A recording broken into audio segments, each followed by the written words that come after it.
राजकारणामध्ये आपण राजकीय शत्रू असू काय सदा सर्व काळ शत्रू नसतो। लिफ्टमध्ये मी शिरत असताना सन्माननीय देवेंद्रजी आणि उद्धवजी हेही त्या ठिकाणी लिफ्टमध्ये आले।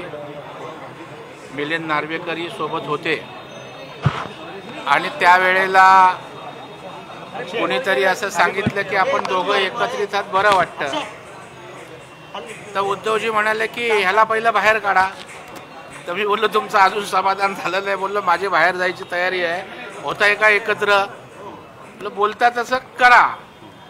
तर त्यानंतर थोडासा हास्य विनोद झाला। आम्ही लिफ्टमधनं बाहेर आलो, पण उद्धवजी विरोधी दिशेला गेले, आम्ही सत्तेच्या दिशेला गेलो। म्हणजे त्यांची मानसिकता विरोधी पक्षातच राहायची आहे, सत्तेच्या दिशेला ते आले नाहीत। त्याच्यामुळे आमचे दोघांचे दोन वेगळे मार्ग लिफ्टमधनं आल्यानंतर त्या ठिकाणी दिसून आले। आता लिफ्टमध्ये मी आणि देवेंद्र फडणवीस एकत्र होतो। अनेकांना असं वाटलं असेल ते गाणं आहे ना, नाना करते प्यार, म्हणजे त्यांचा पाटोळींशी काही संबंध नाही। नाना करते प्यार म्हणून तुम्हीच कर बैठे असं काही नाहीये।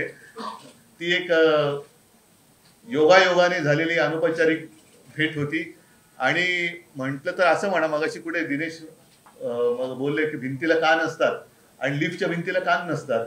त्याच्यामुळे तुम्ही चांगली सजेशन केली की यापुढे आमच्या गुप्त बैठका आम्ही लिफ्टमध्येच करू।